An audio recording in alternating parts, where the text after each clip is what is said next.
Hey, what's up? It's Coach Slack. Welcome to Hoopz Guide.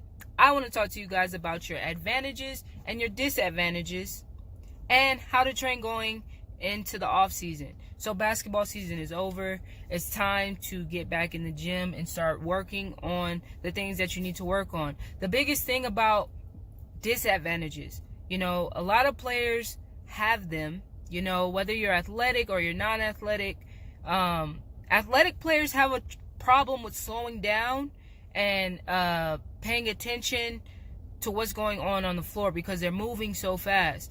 They don't know how to slow down, or they don't know how to chop their feet. They don't know how to change direction very well. They stay at the same pace.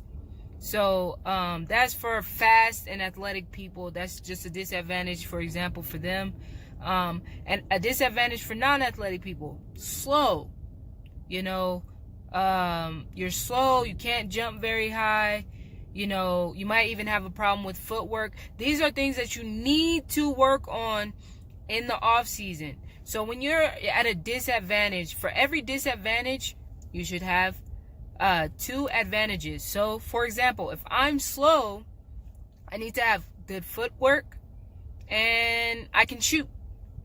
Just for example, I have good footwork. I can get off of my feet fast. I might not be fast, but my footwork is quick. I can change directions at a good speed, and I can also shoot the basketball very, very well. So those are 2 major advantages that I have, to beat the competition.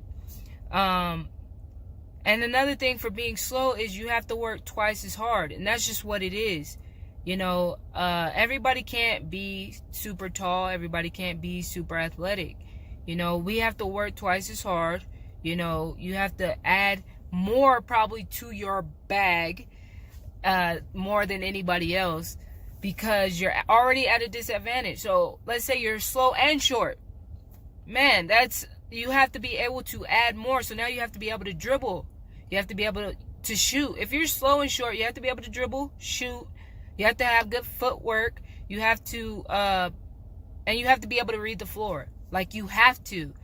Basketball IQ is a must. If you don't have basketball IQ and you're slower, then the game, you shouldn't necessarily be playing it. Unless you're going to be like a person that sits in the corner and just catches and shoots the ball. Like, you're not adding anything to the game. So that's just one thing for you guys. Another thing, if you're, like, say you are tall and you're slow. Well, now you can add certain things to your game throughout the off season to help with the fact that you're tall. You work on your footwork to help the fact that you're tall, and you can move fluently. Everything is used the same way. Like, I can train a really athletic player and they can do the same things as a non-athletic player, but they're used in different ways. And ball handling, I can give them the same ball handling drills. They do the same things, but it's going to be used in different ways according to their disadvantage, if that makes sense. So a slow person, even though they have good footwork, they have good ball handling, their first, let's say they can shoot, their initial thought is going to be to create space, get the defender to rock one way, and then I'll go the other way for a jump shot instead of exploding to the basket. A more athletic player will try to get you to shift a little. They only need a little shift to just blow right past you and then maybe dunk it. So that's just an example for disadvantages and advantages and how you train. You can do the same things, but you need to know how they work in the game.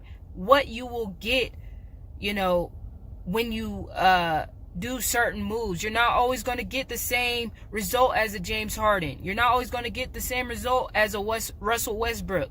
You might get the same result as who's slow, as like a Paul Pierce. You see that he shoots mostly jump shots. That's because he's not that fast. He has to.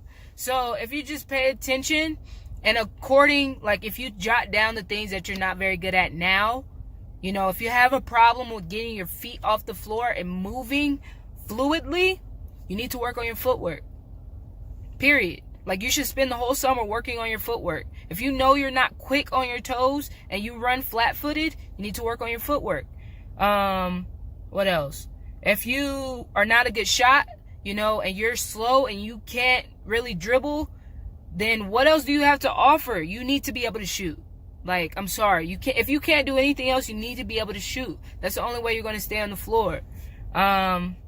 You know, for more athletic players, if you have a hard time changing direction, or, you know, if you can't finish at the basket and you're athletic, you need to work on that all freaking summer, you know. And, you know, ball handling always helps. I have a 30-day ball handling workout on my YouTube right now. So ball handling helps for any of you guys, athletic or non-athletic. So, you know, get to it and make sure you jot down 2 disadvantages to work on this summer. And then by the end of the summer, make sure that you're adding it to your advantage. So if you can finish really well, you work on ball handling and footwork all summer, add those 3 things together: ball handling, footwork, and your finishing. Add those 3 things together, and by the end of the summer, you know, you should be good. You should be able to do all of those things combined. And that's how you work out in the off season. So I appreciate you guys for watching. I know I was kind of long-winded. You know, I was trying to get everything, you know, out of my head, my whole thought process. But I appreciate you guys for watching. This is Hoopz God. 7 for 7, baby.